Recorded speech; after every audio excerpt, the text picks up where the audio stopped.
Right, it is time for the Burning Platform, which is brought to you by cliffcentral.com every Thursday morning. And we're thrilled to have the team that was here just before all the local and government elections back. And I'm very pleased to welcome again Leeto Nthoba. How are you, Leeto? Nice to see you.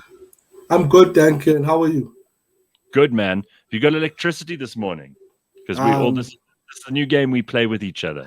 In South Africa. Is everybody's opening salvo is, have you got electricity today? Are you on load shedding at the moment? Because that's what everybody's talking about. You are asking if the town that owes Eskom 5 billion rand has electricity. Well, I think you've already answered that part. So yes, we'll take your word for it. First of all, how are things in Welkom? I mean, I know we've taken the piss and we laugh, but it's really not funny what you guys are going through there. And you always make a point to say that you're going to stick it out. You're going to keep going because you have students in Welkom at the university that you lecture. You're not giving up on them. But did the local and municipal elections deliver anything of value to the people of your municipality at all? No, nothing at all. What amazed me was one thing, right? That the African National Congress actually counted on a low voter turnout. So if they went to a voting station and they found low voter turnout, they actually started celebrating. They said, we're winning this one. So they knew, like there's a voting district that had 63 votes. 63.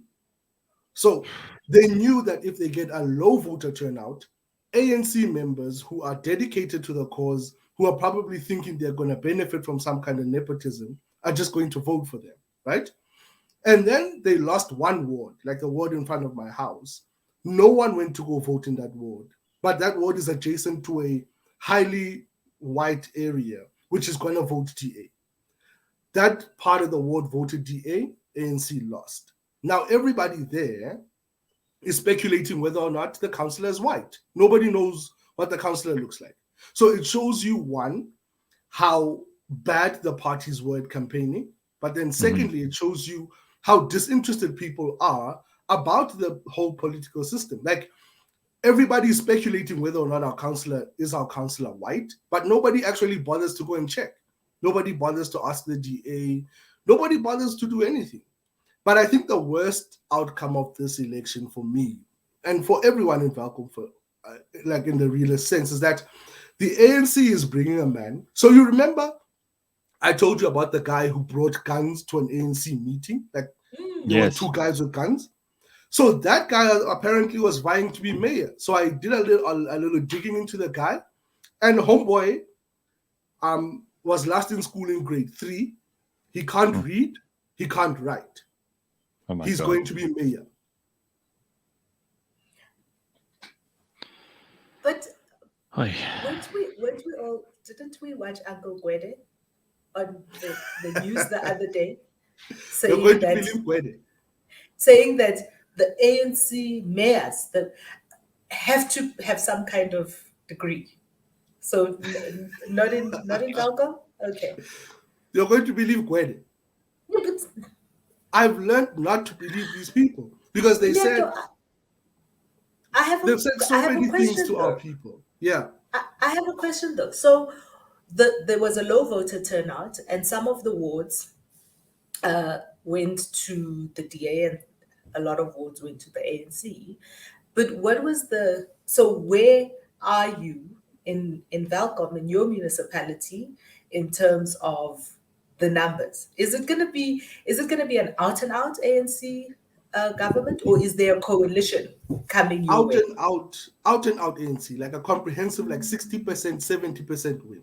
Oh wow! Can I just ask? Sorry, another question before we move on from this, because I know this is really the very specific politics of Welkom, which many of the people who are listening to us couldn't care less about, even though I think it's a microcosm of the rest of South Africa in some ways. And I'm curious about, like, you guys are all busy debating whether or not the council is white or not. That sounds like we're stuck in something. It bothers me. Would it matter if the councillor was white or not? What's that all about? In Welkom, it does. In these places, it becomes very, very important. Like the guy who was running to be. If it's a black person, what does it mean? And if it's a white person, what does it mean? I need to understand. So in Welkom, there's still a big black-white divide. Like there are stores where you're told on Sunday it's white people who go there. On this day, you can. Who tells you that? Oh no, it's a sort of a known thing. So it's not a blacks only or whites only board outside, but on a Sunday morning till Sunday afternoon, and Saturday afternoon, Pick and Pay, for instance, is just white in Welkom, just white. Yes, there's certain. Oh yeah, remember we have poor whites. We don't have rich whites. Everyone here is poor, right?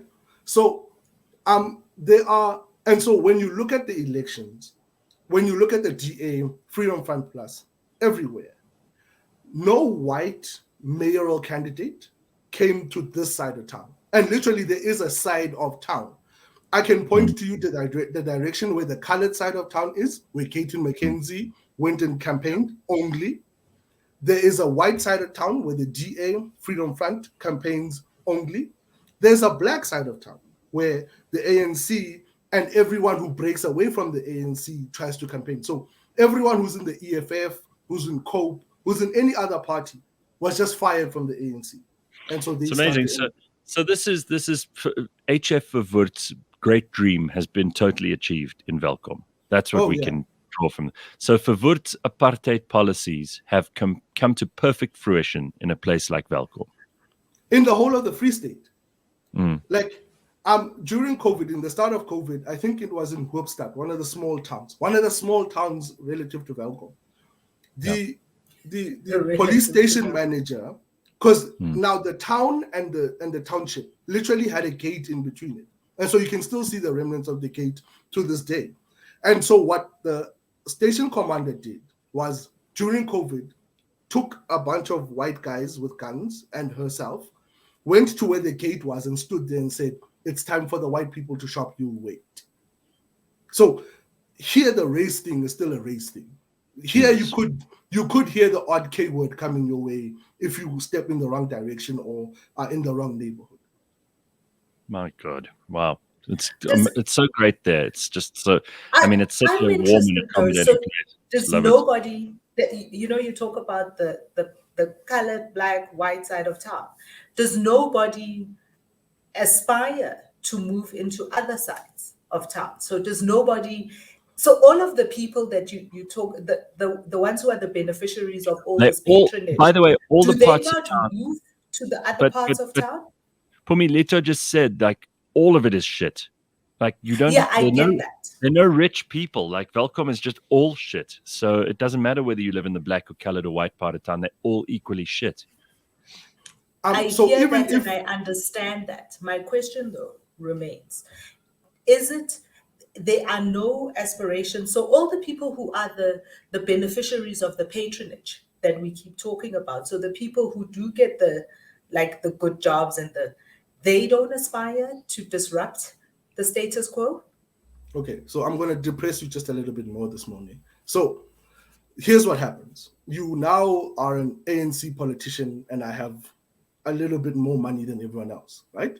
I moved to a white area, Jimfashire Park, for instance. It's one of the affluent white areas, right? Okay. The little place left with whatever businessmen we have left live in Jimfashire Park.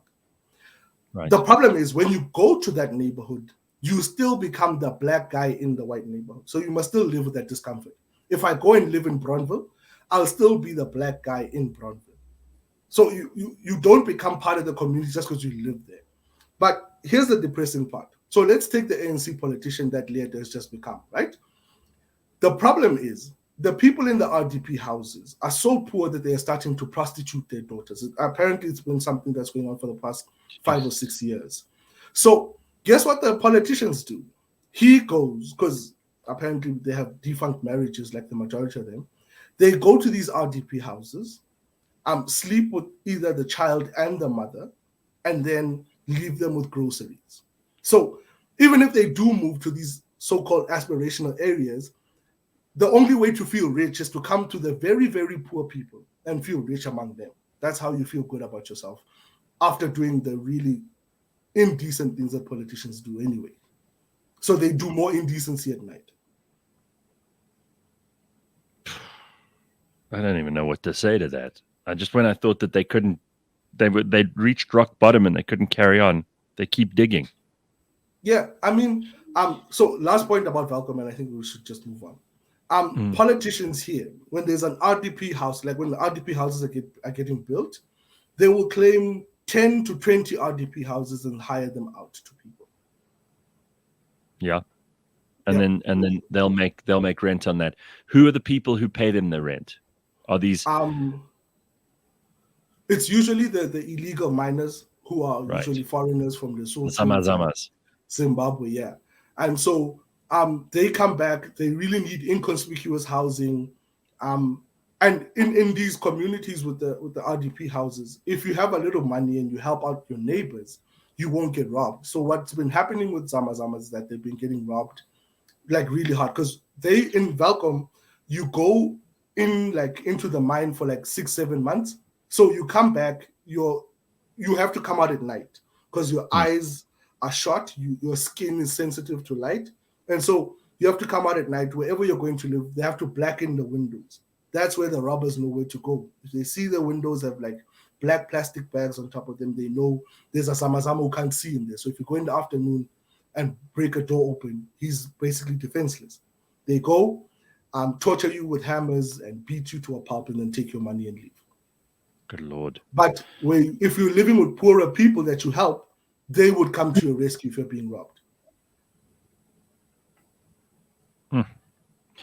As Jim says, Welkom is basically Middle Earth. It sounds charming. I mean, that it really does sound like hell on earth.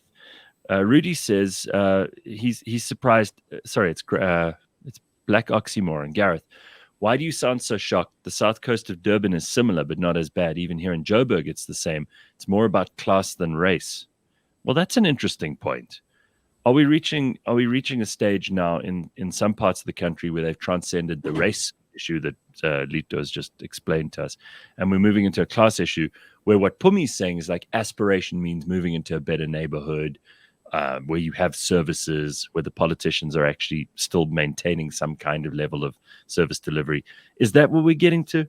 Like we're still in Thabo Mbeki's two South Africas, but the difference is now it's about how much money you have, as opposed to whether you're white or black. And if you've been employed by government, then you might have money, or if you've been in private business, you might have money. But those people still work together. The rest are going to be left to their own devices. I think that's a good analogy, but Thabo Mbeki's two South Africas can be divided into 4 South Africas, right? Okay, first of all, there are 2 South Africas in the sense that there is the sort of Johannesburg, Durban, Cape Town, and then these smaller towns like the Welkoms and whatever's, right? So in the Johannesburgs and the Durbans, the race thing isn't as prevalent because I can have money in Johannesburg. I can be just as rich as Gareth. And so our misery with the electricity crisis can be shared with a big generator or solar panels, right? Our water crisis can be alleviated by a borehole. And so now it's a class thing, right? It's we on this side of the line who live in Sandton are going to make sure we live better, and then we build a little fence around our Sandton, right? The ones in Alexandra, they will live their lives there, and we'll feel sorry for them, and maybe toss a coin to them when they're helping us park our cars, and we'll feel better about ourselves, right? But then on the other side, in these smaller towns, the 2 South Africas had never changed. There was never an incentive to move from the apartheid system of doing things. And so the 2 South Africas that exist there are the racial ones. Is that mostly white, mostly rich, mostly black, mostly poor. And so that then creates the different dynamics that you saw in the elections. That's why you saw this large win with the election, with the ANC in the rural town, in the rural villages and small towns, and then these coalitions in the Johannesburgs and the Durbans and wherever, because in those places, the reason why you coalesce is that the person who now has money can debate their political fate, can think about it and try to act on some of it, right? And so the ANC there gets a challenge because you can no longer say, oh, better life for all, building better municipalities and people will clap hands, right? The people there understand how corruption and a complete lack of service delivery would collapse a place like Johannesburg and leave it like totally like flea infested, right? So, But so on a final point, in the smaller towns, the problem is, and I think people miss this, and I miss this as well, as most analysts, right, is that we assume that the poor, these people we call the poor, don't understand the dynamics of the politics of where they live. And we coddle them and we try to make them feel better about themselves. correct. Poor people understand exactly what's happening. So when the ANC comes and threatens you and says, oh, if you vote for the DA, if you vote for them, these others, we are going to take your RDP house. You're going to give us your SASSA card back. That's literally what they said. Give us the SASSA card back. It's direct threats. I mean, it's what it's come down to. It's like direct threats to their I think well-being. also the direct threat, the problem is that that direct threat is understood differently by poor people, because poor people in Welkom understand it differently, that they are complicit in the corruption, right? Let's take the water situation. 76% of our water is leaked, right? But it's not leaked. It's people who don't get audited for the water they use, but also have illegal connections to the water cycle. And so they know they're complicit. And so when they say we are going to take your RDP house, it's not necessarily that we're going to take your house. They're saying, if you vote us out, that water that you're not paying for, you're gonna now need to start paying for it when the whites come. And so that's why they keep saying these things. That no, the DA will come and you'll see what the whites will do to you. And so it's not necessarily just about the direct threat. It's the understanding that I'm complicit in it as well. And so if you're in Welkom, the unemployment rate here for young people is almost 80%. And so if somebody says to you that 350 Rand we're giving you a month is going away, your priorities change very quick. Leeto, I always love it when you come on the show, because you get to give us a first-hand real account of your experience that is outside of what we see in the media, what we hear on TV, what most of us also see outside our gates, outside our doors when we're driving, because a lot of people in these kind of spaces are in the metropolitan areas. And the one thing that I'm always fascinated by when these stories or arrive in places outside of the metropoles is what we would ordinarily call not just power structures, but structures of authority. And I saw somebody asking about it in one of the comments, is outside of the government or politicians, are there any other kind of authority structures within the society of Welkom? The other authority structures, and I won't even call them that because it's now wearing very thin, right? It's the business people. They tried something some years back that the business community tried to come together and help with the issues they can. One of the white business owners was roughed up in front of his house by gunmen because he was threatened, because they're saying, you are now covering up potholes, chief. Those things are tenders. That's food for us, and you are covering it up for free. So you see, so the authority centers, the power in this society has greatly moved to the politicians, because capitalism, by and large, doesn't exist here anymore. There is no flow of money where those who do have money can be influential enough to alleviate some of the hardships, right? I mean, at the moment, the two largest employers, it's an abattoir and a metalworks company, are all telling their employees that they might leave town. They're in discussions to leave town for Rustenburg. And so they didn't want to spring it on their workers. They said, get ready. So if you think about it, it's now that unemployment rate is 9 out of 10, actually. And so when you think about it, the power structures don't exist. Immediately, I was thinking, while Phumi was posing a question to you, obviously, if business pulls out of a place like that, which it largely already has, and now these last two major employers are going to also seek greener pastures, because look, if I were born in Welkom, I'd also want to get the hell out. What's the point? Yeah, What do your students do? They're not going to stick around, right? You probably tell them in lectures, as soon as you can, go. that's that's how you should do it, right? There is no way that you can stay in Welkom with a degree. Doesn't matter. It's a piece of paper. It's And toilet paper, and basically. Leeto, what people will be left then? Are those going to be the people who cannot go anywhere else, who are basically stuck with no means to go anywhere else unless they just grab the clothes on their back and walk to the next town, which is probably just as bad. I mean, there are probably towns around Welkom that are even worse. Or is it just the politicians who will continue to milk the system?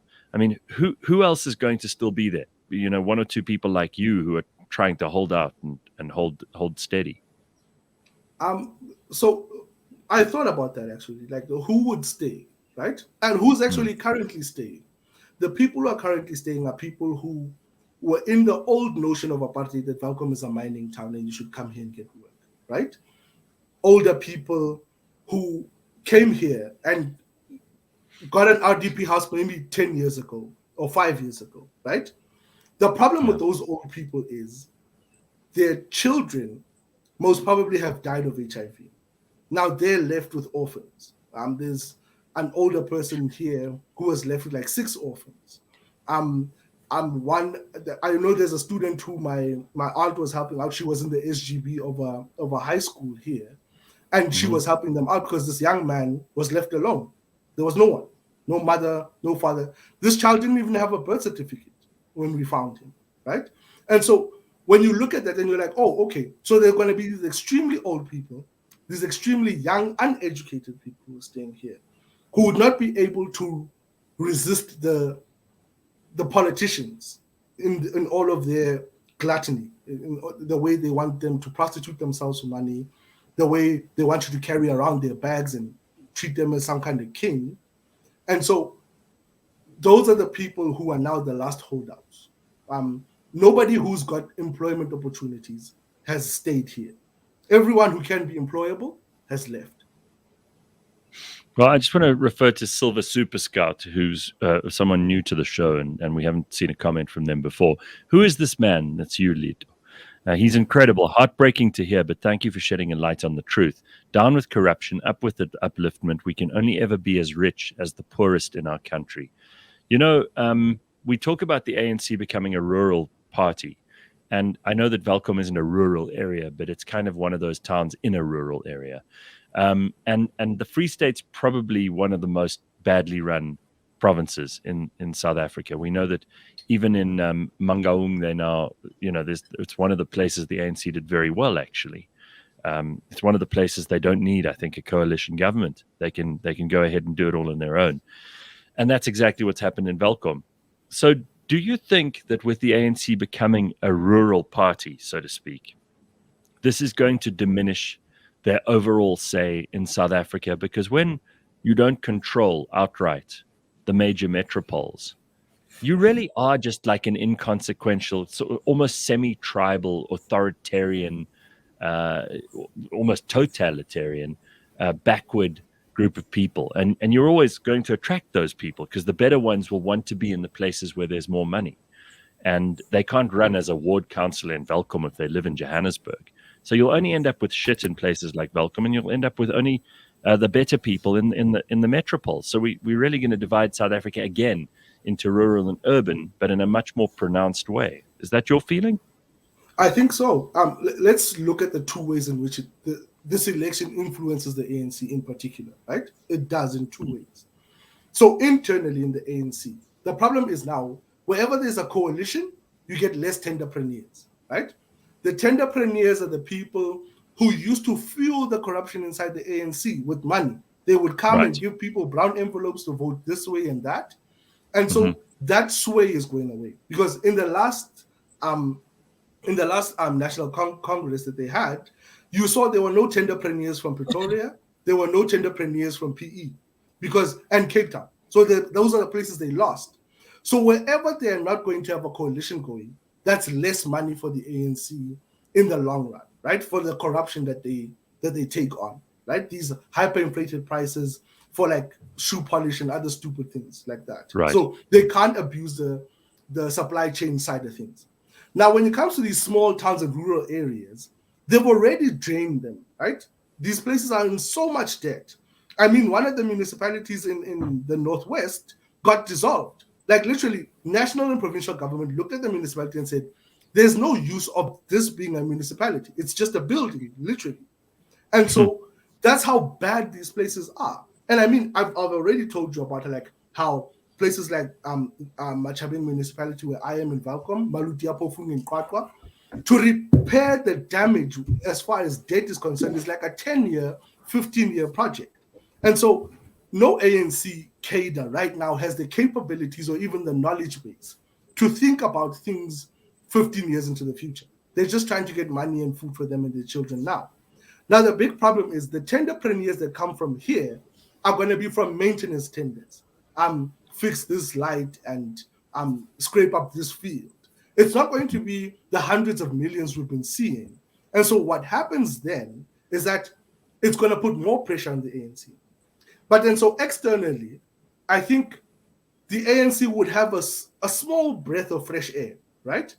But then I think Cyril and his cohort are going to now push forward their agenda in a way that is where they can still steal money. Because I looked at the appointments for the NYDA, which is the great bastion of being looted. Yes. So I took the example of two people there, right? Who one was in the hearings, Lukhanya Mnguni. He actually was interviewed live on TV. And the other one is a gentleman called Avela. He was the SASCO chairperson in the Free State. He literally collapsed SASCO. I don't understand how you collapse a structure that has a steady stream of students going to it, right? But he did. He was on the CR17 bank statements. He was getting money from Cyril Ramaphosa. He was chosen above Lukhanya Mnguni. Lukhanya has 3 degrees. He's got a one in youth development. He's got an honors in African studies, and he's got a master's. So this guy could have been able to steer the NYDA in the direction we need. I'm sorry, those degrees are all in bullshit subjects that nobody cares about. Sorry. Yes, but in the NYDA, it would have been important to think about, like, if somebody even ponders how to get young people into business in this country. Sorry, what you're saying is that these are the people, these 2 people you've mentioned now, these are the kind of people that they're looking at as the future of the ANC, obviously. No, so Lukhanya Mnguni is independent of the ANC. Oh, right? okay. He's the young black person who has some kind of degrees. Avela is the guy from SASCO with no degrees, right? He's the ANC member who basically stepped into the NYDA because he's got a membership card. And so if you were going to give me a choice, the guy who's got some kind of entrepreneurial study base to ponder the problems of young black people and how we could get them into business. Because we're no longer going to ask young black people to get employed anymore. It's almost impossible to do that. They must start creating their own businesses. But then you choose a guy who fits the mold of the people who have literally been sucking the blood out of the NYDA. This kind of person who would bring people from China to dance on the stage and give them 100 million rand. Jesus. I don't know. Phumi, what do you say to all of this? Because it sounds, I mean, now this is probably one of the most depressing and realistic conversations we've had about what's going on in parts of South Africa like Welkom. Because in the suburbs and in, the cities, even in the townships within the cities, it's not as bad as this anywhere. So I am overwhelmed this morning. I'm overwhelmed by this conversation. Because even though you know it and you see it, and I'm struggling to keep it together, and at the risk of losing my street cred on this show. No, really, at the risk of losing my street cred on this show, I feel my heart pounding, and I had to take my glasses off because they were like misting up because I actually feel like crying. And there are so many things that are being laid bare, because one of the things about this conversation, Leeto, is not just, and even as a big believer of, we have to kind of stand up and fight. We have to be that that rear guard. And a couple of days ago, I saw a thing with thingy. I saw a thing with Jacob Zuma saying that people must revolt, and I think we're there, right? I think in places like Welkom, we're there. And people, unfortunately, the thing about not showing up to vote is the fact that there are so many people who don't absolutely take into consideration why they must show up and vote, why it is important to show up and vote. But the But other for side of that but coin, for hold on, but for Gareth, who? Sounds hold like on, you've got no Gareth. one in Welkom to vote That's for. that's what I was going to say, because the other side of that coin is the fact that there are people who sit in positions of being able to change these things. All the political parties are complicit. But not All the equally. political no, it doesn't have to be equal, but they're all Yeah, complicit. They're yeah. all complicit in not showing up, in not showing up even as an opposition, in not showing up as a viable option for the people, in not having the conversations, in not bringing people over to their side. They are complicit. Yeah, not even just bringing people to their side. I think we love how an opposition could corral people to their side, right? As an opposition, all you have to do is to inform us. The week before the election, when we had 10 days without water in this town because we owe everyone everything, right? Yeah. We found out that the municipal manager, one of the municipal managers passed away, right? Because we've had like 6. The CFO turned himself into a municipal manager, and 31 million rand went missing in 48 hours.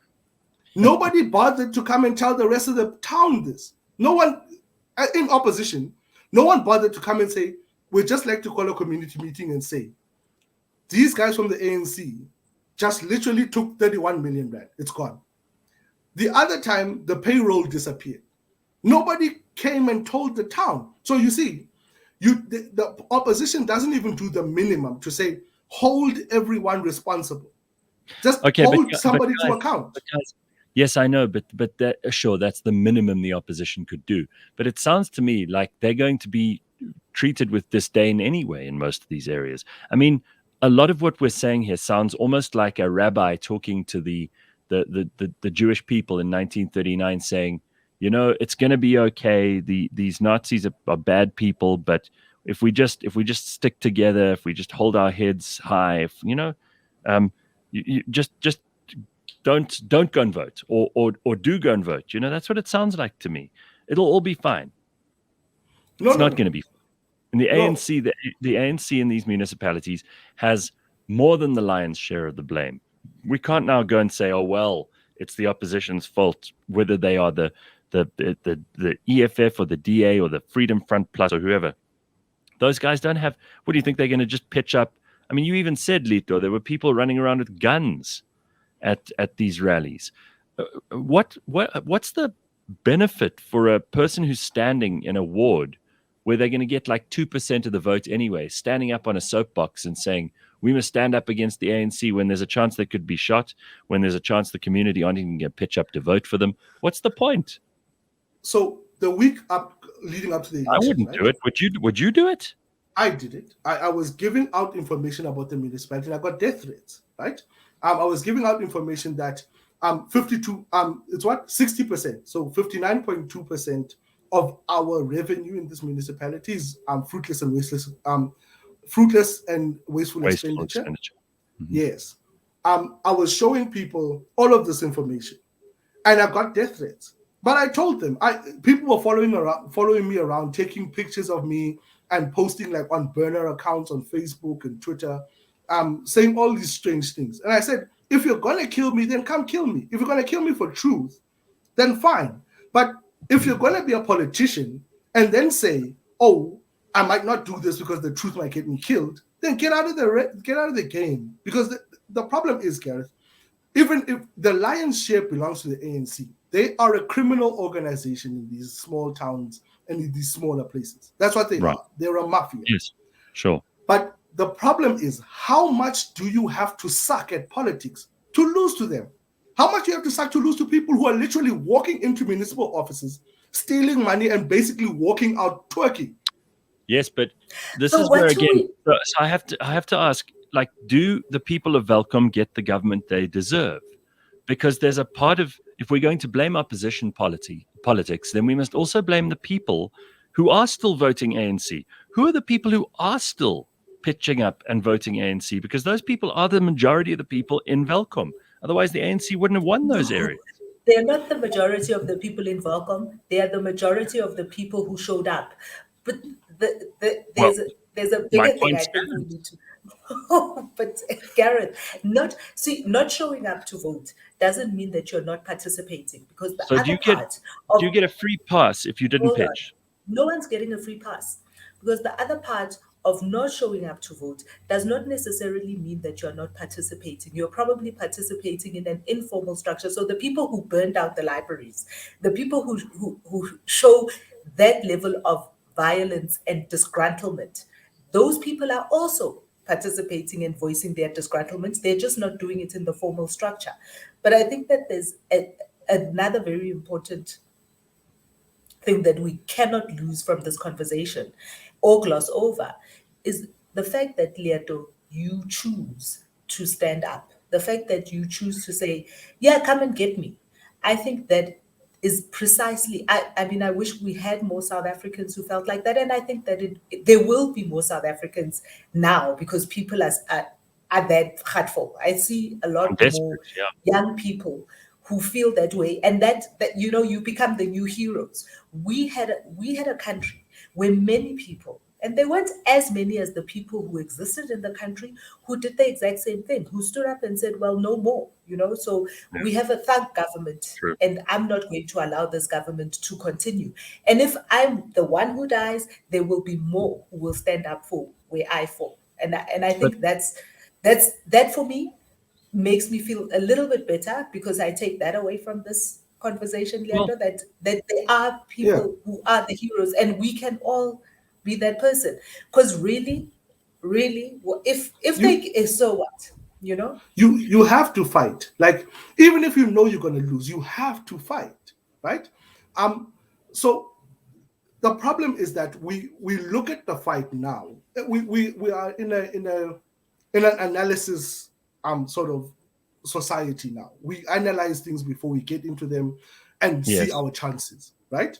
But the problem is that the irrational space that is the political party system of South Africa is one where you are going to lose inevitably.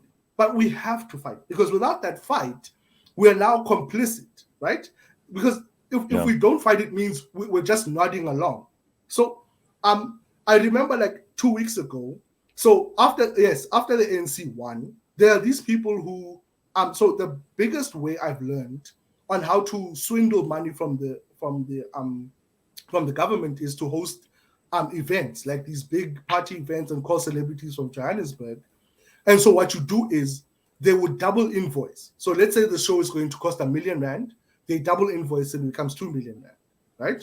And so that's how the politicians get their kickbacks.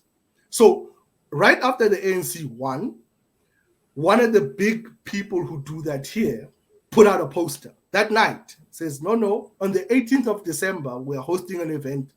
We're going to tell you the details later. The equitable share, the 600 million we get to try and help us out with our problems, would actually get into the municipal bank account on the 3rd of December. So they literally have counted 15 days after we get whatever little money is coming from the national government. They're already sharing that out. I had to put that out there. Yes, his people did come around my house and camp out in a car, but I don't care. Leeto, I agree with Phumi. Like, thank God you're doing what you're doing here. And it's a hard and it's unrewarding in every way, because you're just trying to do what you can do. and you're not going to solve all the problems on your own. It's one of the reasons we love having you on the show, because you also have such insights for us. But this is also what the country will look like if we all depend on only government. And I think what's really important here is to look at the whole society, the businesses, the churches, the heavy industry, whatever's left of it in Welkom, society, whatever that means in Welkom, whether it's disintegrated and fractured or it isn't, and look at this and say, well, if you rely only on the government, and the government is the deciding factor between who gets, who doesn't, what happens, what doesn't, where money goes, where it doesn't, then this is what you get. This is what happens when you look at the state as being the sole and complete responsibility vehicle for everything. And it is an utter disaster. This has happened all over the world, where you allow the state to run everything. And I think if anybody can learn any lessons from this, it must be that. I just think, if we can move on, because as much as this is fascinating, I think for many people it's also very, very depressing. I want to look quickly at the other depressing story we've got. The moment this electricity one, and Phumi brought up earlier that this Andre de Ruyter doesn't necessarily have the most stellar record in businesses that he was involved in before, but we all agreed before you came on, Leeto, that the shareholder is the problem here as well. Again, the state. Why is it that we still have, despite so many examples, and examples that people are living in, like you are right now, of the state being incapable of delivering on the promises that they put out at election time? Why do we have so many people who still believe that the best way to make an equitable society is to let the politicians help us get there? And they can't. There are some problems that the politicians will never be able to solve, right? We know that they can't solve the environmental crisis, try as they may. They've tried in countries where everything works. They can't fix that. We know that they can't fix inequality. That's something that a government can't do. We know that they can't fix racism. That's something that a government can't do. The society itself has to do these things. So which problems can they solve? Is it potholes? Is it electricity supply? Because all of these things to me really are like, what else is government for? In a place like where you're living, it's anarchic already. And you guys are used to not having any service delivery at all. That's the day-to-day reality for you. So what use is government? Let's just look at this. If we were aliens landing on the planet, what do we need these politicians for? What is their purpose in society? Nothing. The people who've been responsible for Eskom, let's look at Eskom, right? Yeah. In government, none of them have been engineers, right? In national government. Right. Eskom is an engineering problem. Mm-hmm. More than it is a financial problem, it's an engineering problem. The engineering around Eskom is wrong, because we're using engineering from apartheid to fix the post-apartheid problems. So the engineering is wrong. So where are the engineers? So the problem is the politicians of this country have the biggest soapbox. They have the only soapbox, because you've never heard of any engineer coming forward outside of the ones who are politically connected. You don't hear anyone outside of Matsela Koko talking, right? And so then what you think about, you're like, wait, is Matsela Koko the only guy who knows electricity in this country? And so where are our engineers? Where are these people, right? Where are the engineering students? Why don't you take them there and say, well, since you are in the phase of learning about these things, these are the problems of Eskom. How would you creatively fix them? Because those are the people who are hungry for solutions.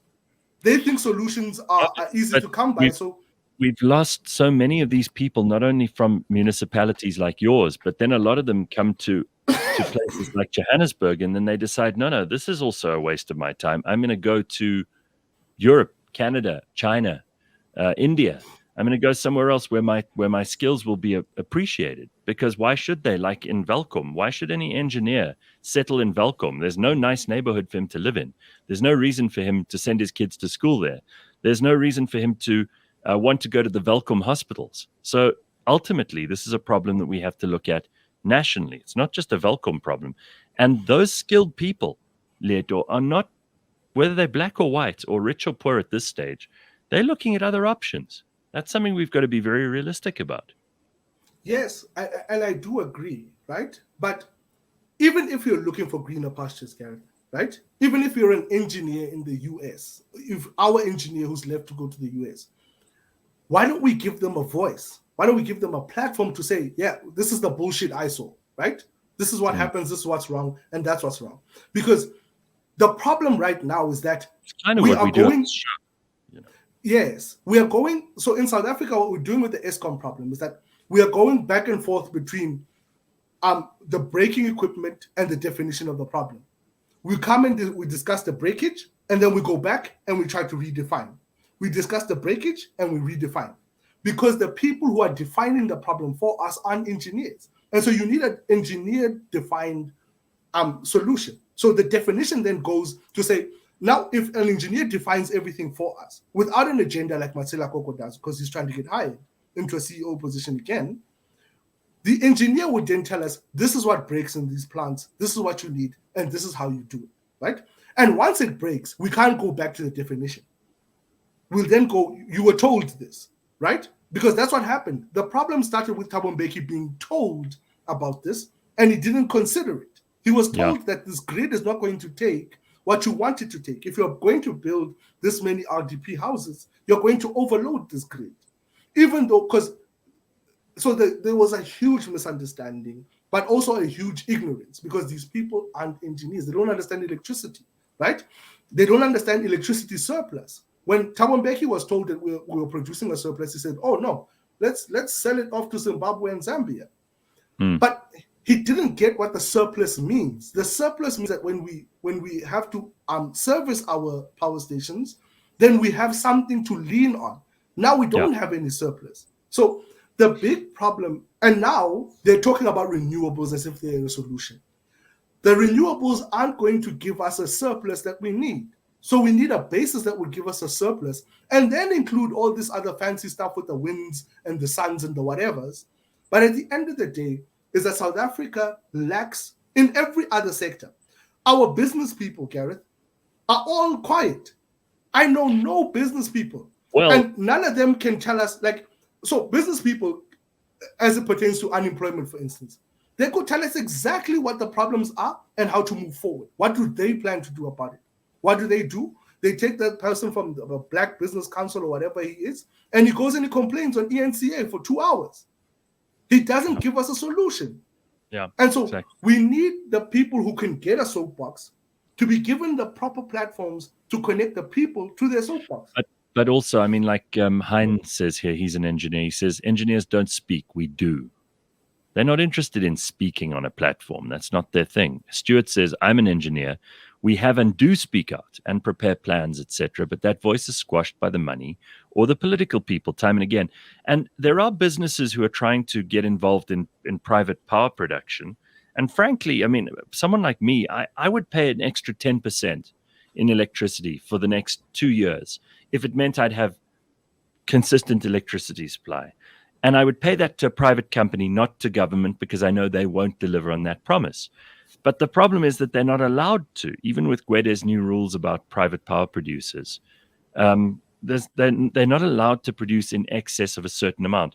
Now, there are probably companies all over the world, including the Russians with their nuclear power, who want to come in here and solve this problem because they know there's lots of money to be made. But they're not allowed to because the politicians have made laws that make it impossible for them to do business. That's true. But also remember, that's part of that apartheid infrastructure, right? Even politically. They're just carrying it on. They're not giving us anything new. Well, that's because the ANC and the former government, the old regime, both thought that the government should be the main decider of everything, which is precisely how you end up with a Welkom. Right, Holmes? Right? They just replaced the system. They just replaced the system with the people. Nothing's changed. Nothing's changed. But I'm going to inbox you. I'm coming to Welkom. I need to come see you. All right. No, we can do that.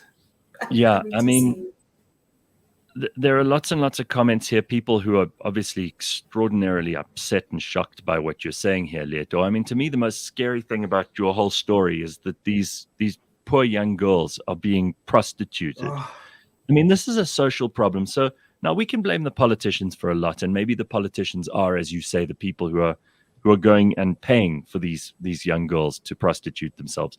But in many cases, it's also a social issue.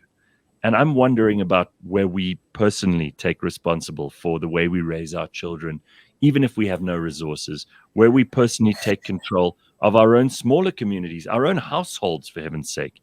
Where That's are, my question about the structures of authority, right? yes, Because where are the churches? that is about Oh, it's about a lot of systemic issues, right? We also have a very big, so think about who are the parents and the grandparents, today's parents and grandparents, and the time in which a lot of all of those people grew up. We see lots in the work that we do, we see lots of communities where the elders in that community are people who grew up during the AIDS pandemic. So Mm, they lost a lot of the older people who taught you mm, how to be, who gave you the moral grounding and fortitude, or even just the societal norms and values that we had. So we have a lot of people who grew up in child-headed households who were never taught how to be, how to mm. live Yeah, and thrive within a society with particular sets of norms and expectations. And yeah, those are the people who are today's elders. Those are the people who are the grandmother, who are the mother, who is destitute and kind of thinking, how am I gonna live through the next 3 days? yeah, Where am I gonna find the yeah. bread and the butter and the milk and the sugar? Because that's how the breakdown happens, right? The people who are mothers aren't really mothers, right? I don't think any mother who was taught motherhood and the love and the kindness that comes with the teachings would have the bravery to tell their daughter, go and sell your body. Because that's what these women do. Like, I heard a woman say this, and but also for the life of me, even though I'm trying to be like, this person who stays, I didn't know how to act in that moment. I didn't know how to mm, go and help this little girl whose mother is saying, either come here with a child or go. So there's an industrial area called Menis, and says, go to Menis, the truck drivers stop there, and go and sell yourself. And so I didn't know how to comfort this little girl. I Jesus. also didn't know how to approach it as not a creep who might want to buy. It was Mm, so, it was yeah, cringeworthy because she didn't even do it indoors, like in the house, or no. She did it out where people could hear her. And so I think that's the hardest part societally, that we're breaking apart. But also we don't even know how to remedy the situation. Because if I go to that house and I tell that little girl, you don't have to do this, you can go to a place of safety. If I go to the mother is going to tell me, you're going to give me money. Because that child is going to bring me money with that prostitution. If she brings the child home, it's an extra grant. It's an extra SASA grant. So what are you going to give me now with your pontification and your status as political analyst and lecturer? What are you going to do? Because those people have an immediate problem of food. Those people have an immediate problem of no clothing. And so the breakdown is allowed to happen, or is incentivized, yes. But then also, my biggest problem is the man. Is the man who probably has a daughter that age, who thinks taking out 50 rand and giving it to that child and having sex with them is something proper. That is something that, yeah, yeah, yeah, yeah. you know, it breaks me apart, because it's literally child prostitution. It's slavery. Which should be abominable and abhorrent to any human being. It should be. I mean, we know even in prison, like people who've abused children get the harshest treatment from the other prisoners. Bad people know that those are the worst among them.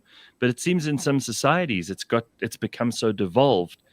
Look, I don't know what the solution is, and I'm kind of in the same position Pumi's in right now, where I'm just a little bit heartbroken about all of this morning.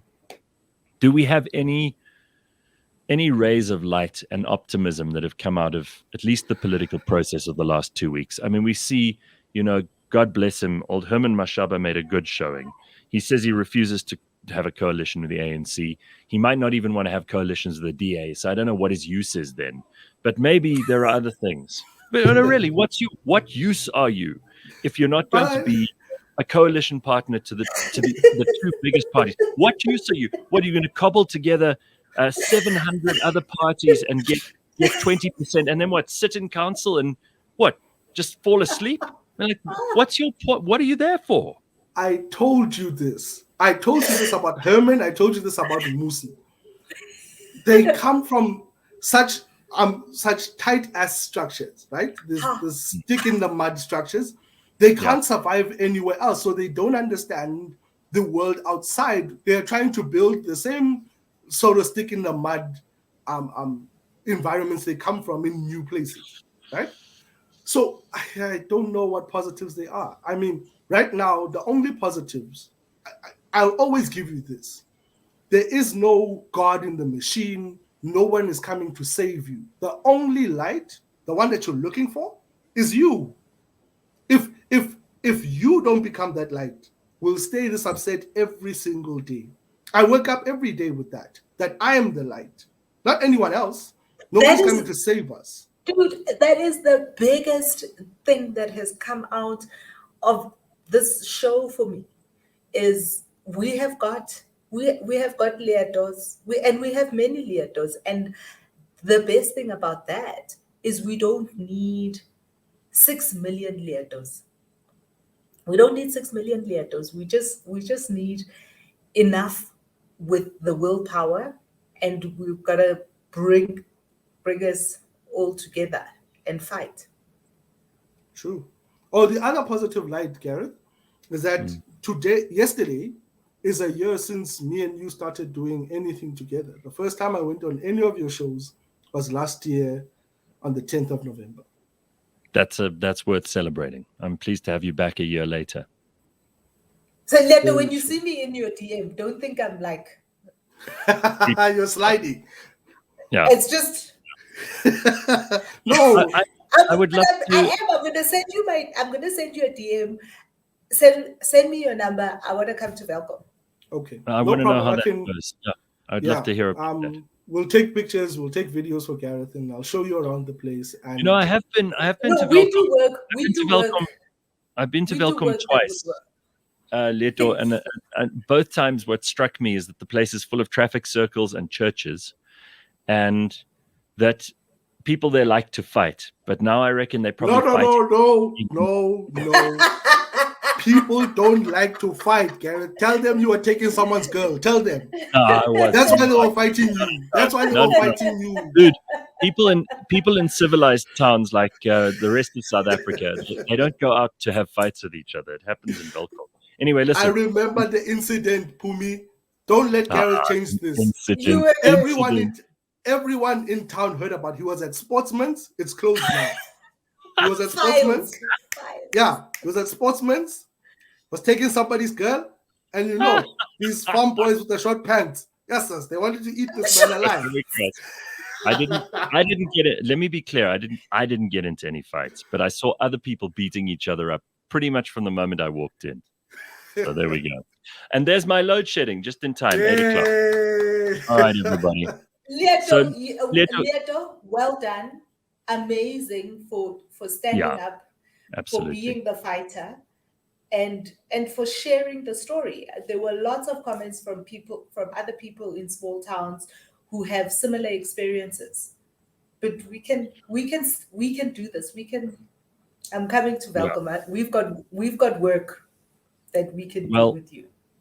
Leeto, thank you very much for being on the show. Also, let's keep this conversation going. And as Phumi says, she'll come and visit herself, and they do work in these kinds of environments, and she's got an eagle eye for things. So maybe Phumi can also bring some of the citizen activism that you already participate in with a bit of Joburg power. Who knows? We might be able to help each other.